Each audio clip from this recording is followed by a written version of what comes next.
Rede TV de Canarana apresenta Agrointerativo. Informação sobre o agro é o nosso negócio. Apoio Sindicato Rural de Canarana. Está no ar mais uma edição do Agrointerativo, já na sua segunda edição, sempre com o apoio do Sindicato Rural de Canarana, sempre ao lado do produtor rural. Agrointerativo começando a partir de agora, trazendo as seguintes informações. No programa de hoje, você vai acompanhar a segunda parte da história do agronegócio de Canarana. Cerca de 40 produtores de Canarana estão em situação irregular com INDEA e podem sofrer penalizações. O empresário Nelson Neuhaus conta como iniciou no ramo de avicultura e montou empresa referência para a região do Araguaia. Mais de 200 quilômetros de rodovias em Canarana e Querência são anunciados pelo governo de Mato Grosso.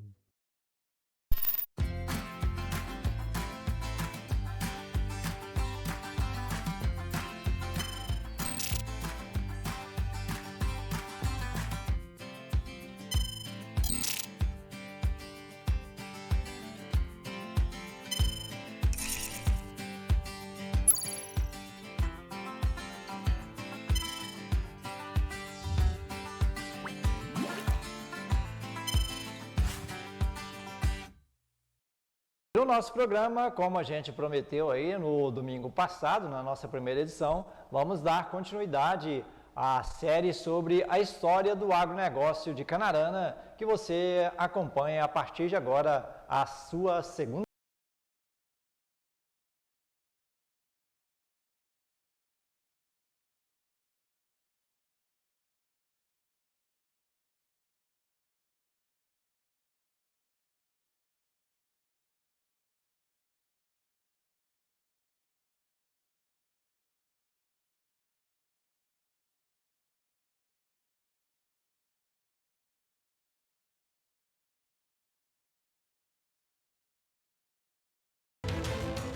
Plantação de soja, então, foi assim, eu comecei com uma pequena lavoura de 25 hectares, viu? No ano 78. E em 79 já plantei 30 hectares. Depois eu parei, uns 3, 4 anos, uns 3 anos eu parei. Parei, depois comecei de novo, né? Mas aí muitos outros pioneiros então começaram. Até hoje ainda eles estão. E eu parei porque não achei mais conveniência, parei. Dando continuidade à história do agro de Canarana, seu Hildo Scapini relata como que foi realizada a divisão das áreas para cada família de produtor. Fosse feita a medição das áreas de cada agricultor, tinha direito, que até então só tinha se feito o perímetro e não tinha se concluído as divisas dos devidos lotes, para que pertencia a cada produtor. E depois disso, ainda vem uma grande dificuldade, que esses lotes teriam que ser financiados pelo Banco do Brasil. E na época, ninguém em Brasília, em qualquer lugar, conhecia o Mato Grosso direito, a não ser Cuiabá.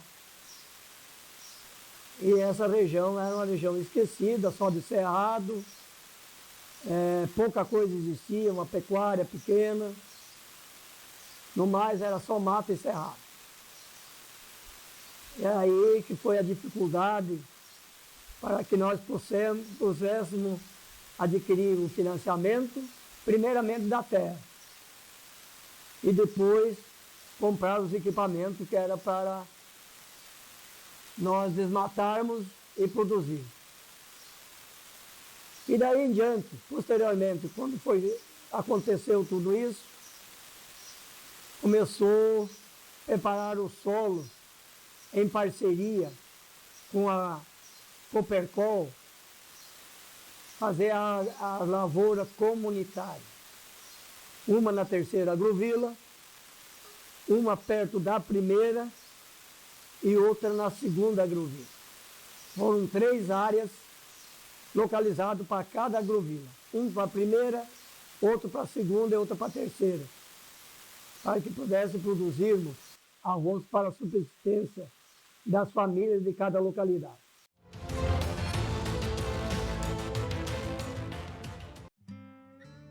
De volta à Fazenda Ijuí, seu Edson Vich nos fala sobre a estrutura que existia na época para que todos os produtores pudessem usufruir com suas famílias. Na época que nós viemos para cá, vamos dizer, não tinha nada de moradia, né? E a outra propriedade do final do pai, então lá tinha, vamos dizer, uns acampamentos não, moradia de poceiro, que era coberto de capim, que daí deu para se resguardar, né? Até que construíram. E negócio de saúde a gente nem pensava, que nem hoje o cara pensa, sai aí 5, 6 quilômetros, mas e se der um problema de doença? Na época nós tínhamos era Barra do Garça, né?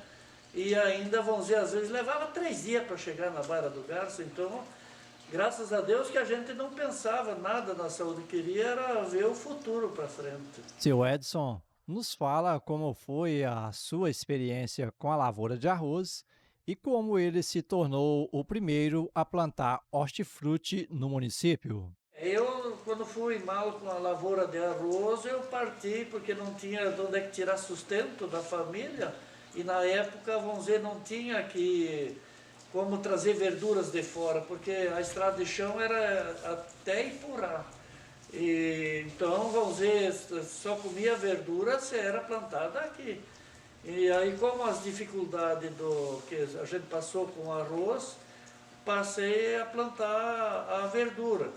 Só que também teve muita dificuldade para produzir na época. A gente não sabia, não conhecia as variedades, mas só que o que produzia vendia bem, né? Não sei se era caro na época.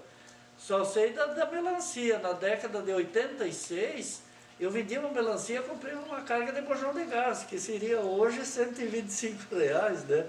Então eu não sei, vamos dizer, qual era o preço da verdura também na época.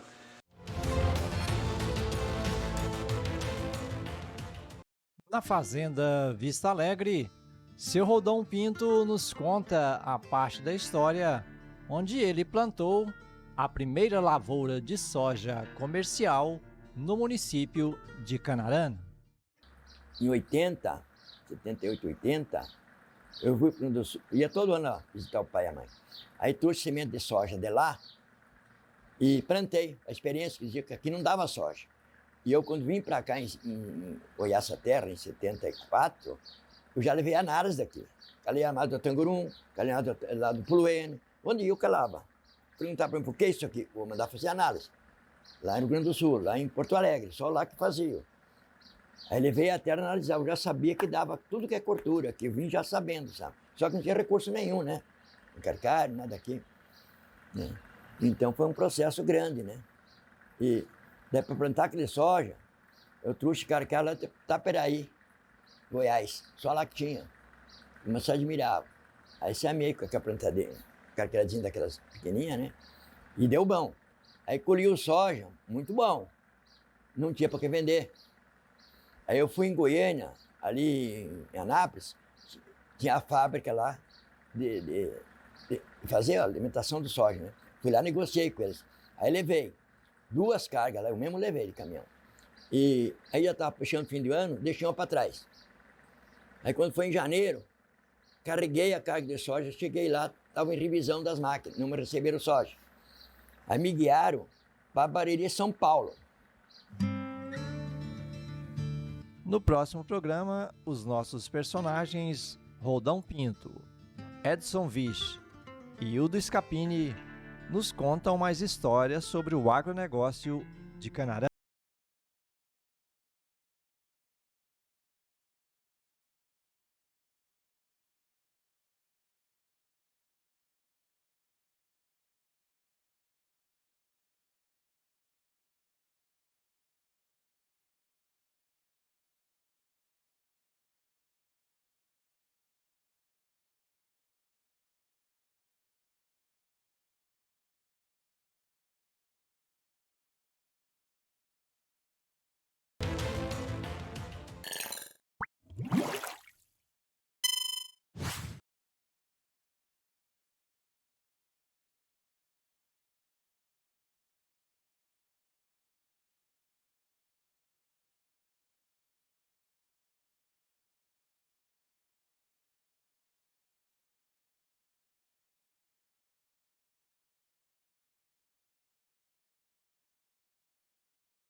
INDEA é o Instituto de Defesa Agropecuária do Estado de Mato Grosso, né? Nós somos uma autarquia que está vinculado diretamente à Secretaria de Agricultura do Estado de Mato Grosso, onde a principal finalidade nossa é o controle, a fiscalização e a sanidade, tanto animal quanto vegetal, no Estado de Mato Grosso, né? Nessa época do ano agora, que é o começo do ano, final das colheitas das lavouras, né? Nós temos algumas atividades assim essenciais e fundamental para o interesse público do Estado de Mato Grosso, que é o cadastramento das áreas de lavouras de soja, né, que foram plantadas, aonde o produtor tem um acesso direto a um link determinado pelo INDEA, no site do INDEA, aonde ele tem uma senha, tem tudo certinho feito, o cadastro de cada produtor do município, onde que ele informa as cultivares de sojas que foram plantadas, as áreas que foram plantadas, né? Esse período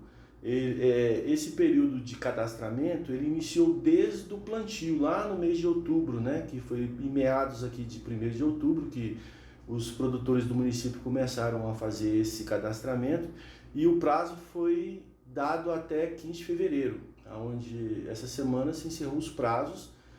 Assim, o prazo para ser cadastrado dentro do prazo. Isso significa que quem não fez ainda tem que continuar fazendo os cadastros. Nós até o momento eu fiz um levantamento onde que a gente tem 261 mil hectares cadastrados de lavoura. Mas baseado no que foi feito o ano passado a gente cadastrou 270 mil hectares. É sabido que tem algumas áreas novas que foram abertas no município, né? Então a gente faz uma estimativa que nós temos esse ano em cadastro oficial em torno aí de uns 280 a 290 mil hectares de soja de primeira safra aqui no estado. Então nós estamos aí com uns 20 mil hectares ainda, em média uns 40 produtores que não realizou o cadastramento, né?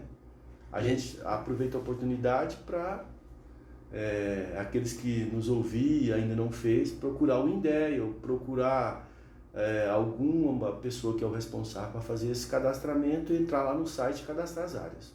Ele é um trabalho já realizado há mais de 10 anos, né? Então a grande maioria dos produtores é conhecedor da importância e da necessidade de fazer esse cadastro, e nós divulgamos através de todos os grupos de WhatsApp dos produtores aqui do município, através do Sindicato Rural, através da ProSoja, através das secretarias estaduais aí, que faz um trabalho junto com o INDEA, né, para divulgar, para que o produtor não passe do prazo, certo? Então foi um trabalho muito bem feito, realizado no município. E esse produtor inadimplente, o que pode acontecer caso ele não faça essa atualização? Esse cadastro está vinculado a um controle que o INDEA tem, tanto junto às empresas do comércio de agrotóxicos em geral, quanto à central de recebimento de embalagem vazia, aonde que ele não fazendo, deixando de fazer, no primeiro ano até não tem tanto malefício para o produtor, mas que depois ele já é bloqueado automaticamente, porque como é através desse controle que é feito os repasses, né, que ele informa, porque ele compra, então ele passa de existir dentro de um sistema que ele deixa de ser produtor a nível de município, a nível de estado. Então provavelmente depois ele não consegue comprar os defensivos, ele já não consegue devolver as embalagens de agrotóxicos, então isso é de importância que ele faça o cadastramento, sim. E esse número de inadimplência no município é um número alto, é um número baixo? Não, ele é um número... É a média anual mesmo, que às vezes esse ano nós estamos com o problema da chuva, né? Então às vezes por falta de tempo, por falta de ter alguém que se responsabilize para o produtor e tal. É uma média, está dentro da média de todos os anos mesmo, em torno aí de 10%, mais ou menos, que não cadastra dentro do prazo. Mas que depois eles se cadastram, eles fazem o cadastramento, sim. Ricardo Alexandre, agrônomo responsável pela unidade do INDEA de Mato Grosso aqui em Canarana, Também nos falou sobre esse período chuvoso que, além de atrapalhar o escoamento da safra aos produtores aqui da nossa região, também acaba atrapalhando os trabalhos do INDEA nesse período. Nós estamos agora com alguns problemas relacionados com o excesso de chuva, né? Não diria nem excesso, assim, um prolongamento mais das chuvas, né? Porque esse ano foi um ano atípico, mas que está dentro da média, né, de chover no município. O problema é que teve alguns anos passados que essa média diminuiu, mas está dentro da média. Mas, assim, nós estamos com o problema de alguns focos da ferrugem, né? Que devido ter prolongado mais, porque geralmente mês de janeiro, mês de fevereiro, nós tínhamos a questão do veranico, que dava alguns períodos mais secos. Então, esse ano, nós já temos alguns focos de ferrugem no município, que surgiram, que produtores já vieram comunicar, que a gente fazendo o levantamento do controle da ferrugem também já descobrimos algumas áreas, né? E a gente até aproveita a oportunidade também para comunicar esses produtores que às vezes tem algumas áreas que foram plantadas mais tardia, né? Porque esses é o que serão mais prejudicados, porque até pela questão da chuva, alguns não têm condição até de fazer controle, está colhendo e o tempo não deixa, aquela coisa. Então é preciso que esses que têm essas áreas ainda em soja, em estágio, que ainda tem necessidade de fazer as pulverizações para o controle da ferrugem, que faça, para a gente manter, né, o nosso município aí que nem vinha antes, sem tantos problemas para as safras futuras, que é o que acontece. Nós tivemos outro problema esse ano, que o Ministério da Agricultura prorrogou o prazo para plantio da soja até o dia 3 de fevereiro, né? Então, o caso de Canarana, que a gente tem levantado, é apenas 2 propriedades até agora que plantou soja depois do dia 31/12, né? Já plantou no mês de janeiro, mas com o objetivo de produção de semente para uso próprio, certo? Que é permitido e é uma forma legal. Mas esse a gente já sabe, a gente já é conhecedor e a gente está fazendo acompanhamento do INDEA junto a essas áreas para que o produtor faça os controles certinho para não vir a causar problema futuro para os demais. Outro trabalho que o INDEA está fazendo é com relação ao cadastramento aí e atualização de cadastro das empresas de agrotóxicos, né, Ricardo? Nós hoje temos aproximadamente 22 empresas do comércio de agrotóxicos em Canarana, né, com atividade de comércio. Essas empresas, elas têm uma licença, um registro anual que se encerra até 31/4, certo? Então a gente já também está fazendo um trabalho já de informação junto a elas, né, para que já providencie a documentação para a gente começar a fazer a renovação dos cadastros. E também temos aproximadamente 46 empresas do comércio de semente no município de Canarana. Só que aí já é um cadastro emitido e fiscalizado pelo INDEA, mas que esse cadastro é feito junto ao Ministério da Agricultura. Mas é competência nossa também de fazer as atualizações e renovações. Só que esses cadastros já não são anuais, eles são a cada 3 anos, certo? Eles têm validade por 3 anos. Então, algumas empresas que já vai ficando perto do vencimento, a gente também já notifica para que já não venha deixar vencer o cadastro. Praga vinda dos Estados Unidos assusta produtores de algodão. Confira. Temos uma questão com relação a algumas pragas quarentenárias. Nós temos a questão de uma praga que surgiu no estado de Mato Grosso. Não é o caso do nosso município, que a gente ainda não tem nenhuma detectou essa praga dentro do município, que é o Amaranthus palmeri, certo? É um caruru originário dos Estados Unidos, que provavelmente veio para o Brasil nas máquinas importadas para a colheita de algodão, elas usadas nos Estados Unidos, que era mais barato, e traz para o Brasil.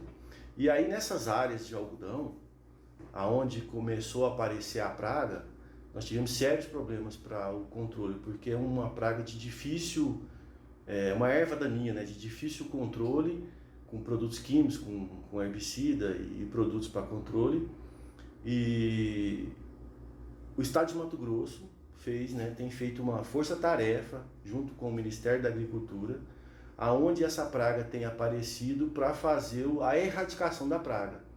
Então, aqui no nosso município, até o momento a gente não encontrou essa praga ainda, mas que é um caruru gigante com espinhos, que ele descaracteriza do nosso caruru aqui do país, que o nosso caruru geralmente não tem espinho. E esse caruru, ele é muito agressivo, é uma planta de porte alto, né, chegando aí 2 metros, 2,5 metros de altura, produz milhões de sementes e com um período assim de 2 anos ele já praticamente contamina as áreas e aí dificulta o controle e ali provavelmente ele toma conta de tal maneira que nenhuma cultura vai desenvolver ali junto com ele, entendeu? Então é um problema que nós estamos tendo, aonde é detectado, é feito um trabalho de erradicação, não é de controle, é de erradicar mesmo, chega lá, arranca todas as plantas, queima, é uma força-tarefa mesmo para não deixar que isso venha contaminar nossas áreas de produção aqui no Brasil.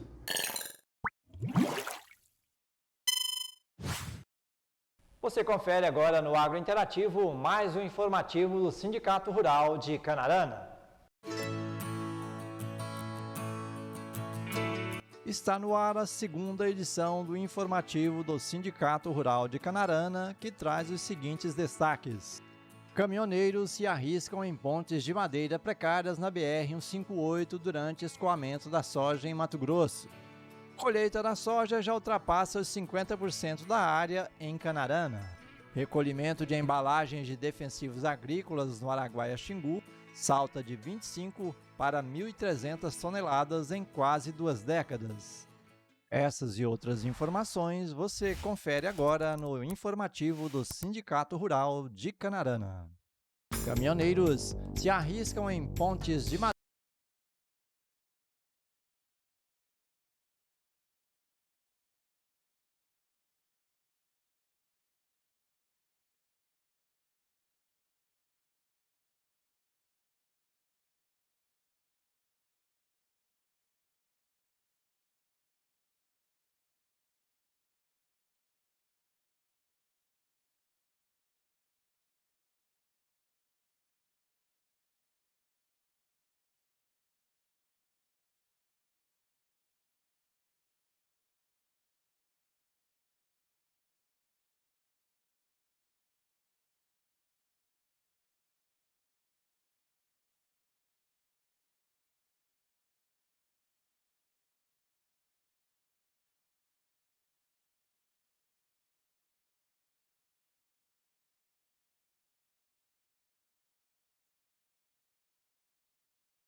Colheita da soja já ultrapassa os 50% da área em Canarana.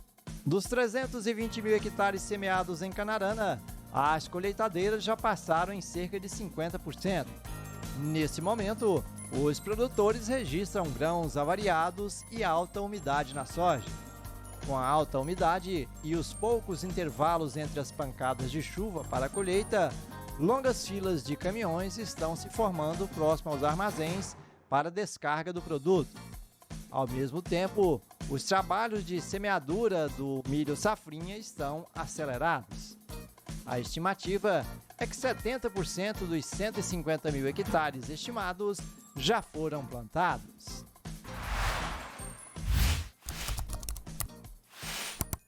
Recolhimento de embalagens de defensivos agrícolas no Araguaia-Xingu salta de 25 para 1.300 toneladas em quase 2 décadas. O que iniciou com o recolhimento de apenas 25 toneladas de embalagens de defensivos agrícolas no ano de 2003, num período de grande expansão da agricultura na região Araguaia-Xingu, quase 2 décadas depois, se transformou num sistema que recebe, processa e destina mais de 1.350 toneladas. Estamos falando da Ardava, Associação dos Representantes de Defensivos Agrícolas do Vale do Araguaia. sediada em Canarana, Mato Grosso, e que nesta terça-feira, dia 15, completa 19 anos de atividades. A agrônoma Eliane Felten foi a idealizadora da Ardava e sua gestora desde então. O Sindicato Rural de Canarana informa que está com vagas abertas para cursos em parceria com o Senar Mato Grosso. Nos dias 7 a 11 de março, haverá um curso sobre comercialização de produtos agropecuários. E nos dias que vai de 4 a 7 de abril, haverá também um curso sobre inclusão digital rural básico. Os interessados devem procurar o Sindicato Rural de Canarana na Avenida Paraná, número 208, no centro de Canarana, portando documentos pessoais. O Sindicato Rural de Canarana convoca a todos os associados para no próximo dia 24 de fevereiro comparecerem à Assembleia Geral Ordinária. O evento terá início às 18 horas em primeira convocação e às 19 horas com segunda e última convocação. Na pauta, será realizada a prestação de contas da entidade de setembro de 2018 a dezembro de 2021, além da previsão orçamentária de 2022.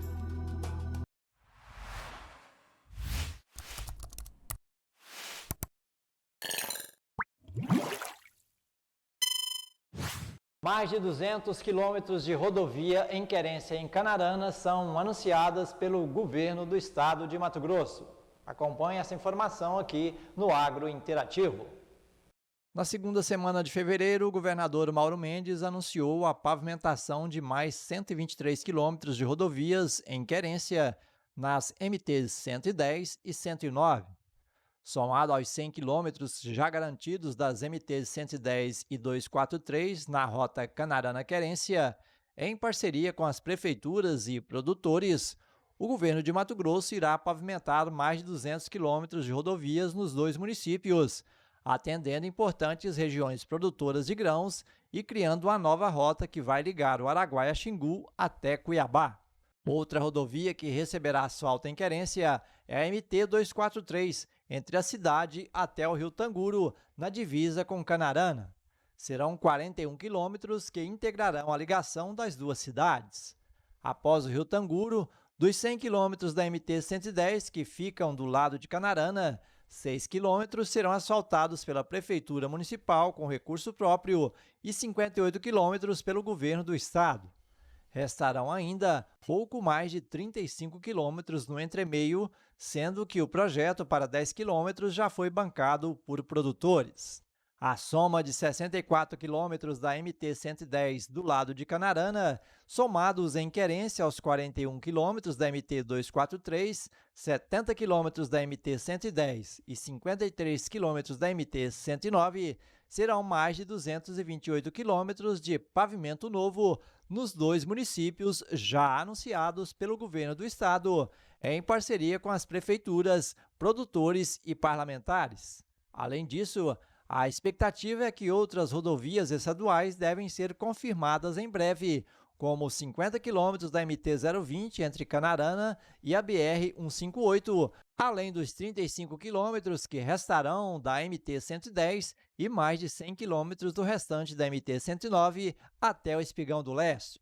Todo esse esforço conjunto nas MT-110, 243 e 109 é para criar um corredor ligando a BR-158, já próximo de Porto Alegre do Norte, a Canabrava do Norte, com 22 quilômetros pavimentados, Distrito do Espigão do Leste, com 69 quilômetros em obras, Querência e Canarana, com 310 quilômetros com execução em breve, ligando até Paranatinga pela MT-020, que está com 270 quilômetros em fase final de obras, que encurtará a distância dos municípios do Araguaia-Xingu entre 100 e 200 quilômetros até a capital, Cuiabá. O programa Agro Interativo, sempre buscando informações também junto às empresas, empresários e profissionais ligados ao agronegócio, bateu um papo com o empresário Nelson Neuhaus, que nos contou um pouco da sua história e também da sua empresa, a Granja do Vale.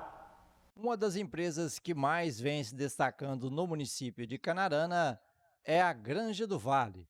A equipe do programa Agro Interativo esteve conversando com o empresário e proprietário da empresa, Sr. Nelson Neuhaus, que nos contou um pouco da sua história e como surgiu a ideia de implantar em Canarana uma empresa da área avícola. Eu sou natural da cidade de 3 de Maio, Rio Grande do Sul. Né? Saí de casa muito cedo. Meus pais uma família de agricultores também. E aí meu pai sempre teve essa preocupação de conseguir um pedacinho de terra para cada filho. E nós éramos em 12 irmãos. Como eu era dos 3 últimos, mais novo, eu percebi que quando ia chegar a minha vez de conseguir um pedaço de terra, não ia ter mais essa condição. A terra subiu demais o preço. Então eu com 14 anos já consegui trabalhar uma coisa fora de casa, né? Então com isso aprendi a operar na colheitadeira, já nessa área da agricultura mesmo. E depois eu vim para o Mato Grosso do Sul com 18 anos, fiquei 4, 5 anos aí, arrumei a esposa lá no Maracaju, Mato Grosso do Sul. E comecei como produtor rural, consegui arrendar uma área de terra, né, pequena, mas consegui começar a minha vida lá. Depois disso, apareceu a oportunidade de vir a Canarana, com condições de comprar um pedacinho de terra aqui, porque lá em Maracaju, eu era arrendatário. Né? Então eu consegui me instalar aí na região do Tambura, né, uma área pequena, e estou lá até hoje. Devagar a gente foi construindo o que a gente é hoje. E isso aconteceu em que ano, Sr. Nelson? 83, vim para Canarana, 1983, né? De lá para cá, morei 7 anos na granja, né? E aí depois os filhos foram precisando de escola. Na época a gente não tinha essa facilidade igual hoje, que tem ônibus todo dia, né? Então, aí tivemos que ir morar na cidade. E o senhor já chegou aqui, já foi trabalhar com granja, ou o senhor desenvolveu outra atividade para depois partir para a granja? A princípio a gente veio para trabalhar com um plantio de soja, né? Mas a área era muito pequena, então a gente insistia um pouco. Na época não tinha as condições que tem hoje, por exemplo, milho safrinha, que hoje é uma safra grande, né? Na época a gente plantava só soja, e aí como a minha área era pequena, eu via a necessidade de ter mais uma fonte de renda, porque para a família ter o que fazer nesses intervalos, né? E aí a gente começou com a granja. Então a granja começou de fato em que ano? 1990. Né? 1990. Isso. Começou, né, vamos falar sobre isso, né? A granja começou com 150 acres, a gente foi buscar em Goiânia, né? A gente começou muito pequeno mesmo, sem experiência, né? A experiência, hoje a gente continua aprendendo, né? Mas na época, pra você ter uma ideia, a informação sobre granja a gente comprava livro, nós não tínhamos internet, né? E eu sempre brinco com isso, que quando chegava o livro, 90 dias depois, a tecnologia já tinha avançado um pouco, né? Então a gente sempre estava atrasado. Mas foi um começo bem trabalhoso.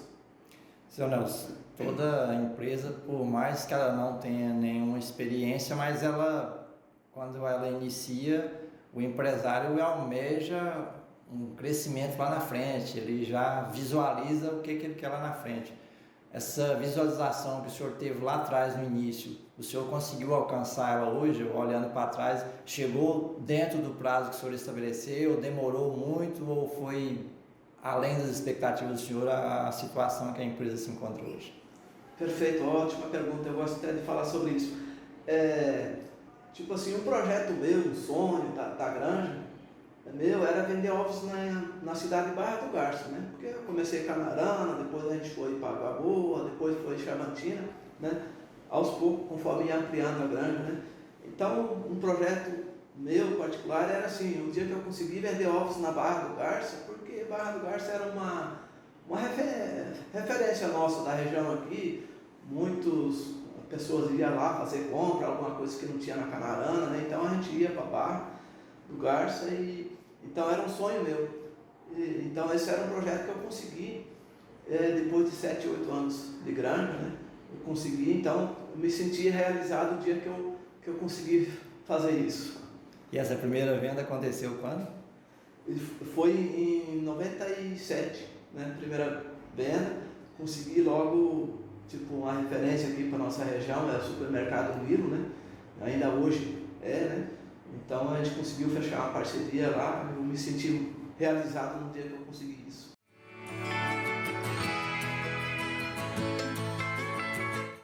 No próximo programa, você acompanha a segunda parte desta entrevista com o empresário Nelson Neuhaus, falando sobre as metas que ele estabeleceu desde o início da implantação da granja e se elas alcançaram, ultrapassaram ou ficaram abaixo das suas expectativas para a atual conjuntura da empresa.